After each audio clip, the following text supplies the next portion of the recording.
It was about 3 o'clock in the morning, and everybody was gathered around Marcus, and he had his head down in his hands, and everybody had just the most ominous look on their face. And I said, "What's wrong?" And they told me that she was having trouble breathing, and that she was in the NICU unit. Everything was a nightmare.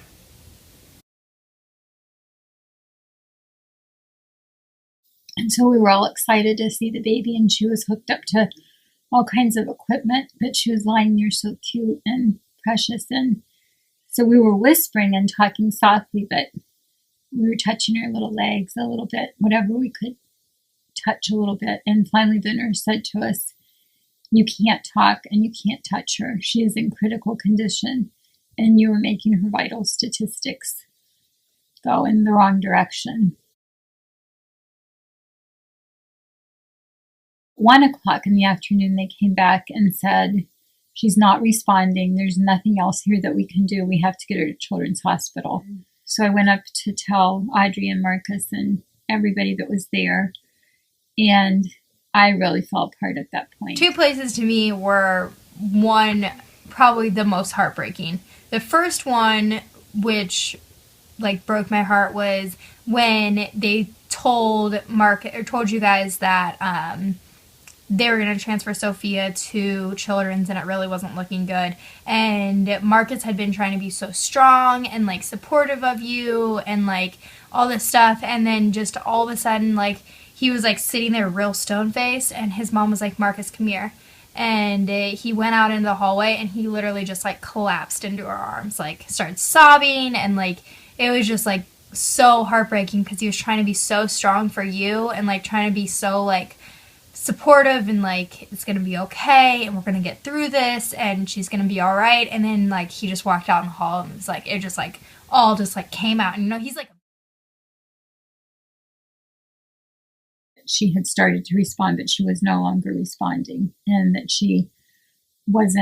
there wasn't enough oxygen getting into her. She wasn't oxygenating the blood. And so we asked what the options were, and the doctor, who was the head of the NICU unit, said, "You don't want to know." Like I said, "If this doesn't work, what's our other option?" And he said, "You don't want to know." I started to feel like my hours of being a grandma might be right then and there, that was my time of being a grandma might be what I was doing at that moment. And so we stayed by her side, and in the morning, I felt completely and totally desperate. I felt like I was going to lose Sophie, and then if I lost Sophie, I would lose Audrey too. So we went to bed a little bit hopeful, and about 3 o'clock in the morning, the doctor knocked on the door and said, "It's time, we have to do it. She's not responding. We've got to put her on the ECMO machine." So at that point, he told Audrey that she was the sickest baby in Children's Hospital, and he explained all the risks that were involved on the ECMO machine, and Audrey had to sign a paper saying that she was aware of the risk but agreed to do it. And so at that point, Audrey had not gotten to hold her still.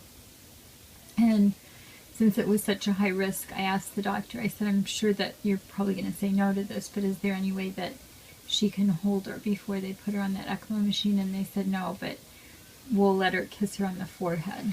So they let Audrey and Marcus kiss her on the forehead, and then this huge team of doctors came in. There were about 30 people total, and they started getting her prepped and ready. And at that point, we had never heard her cry because she had always had a ventilator in, and we hadn't really gotten to hold her, and it was just such a scary feeling knowing that everything was at risk.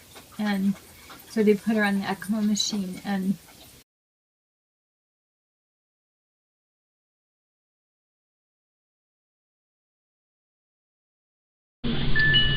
you're so cute, big girl. Okay, all right, make it stop.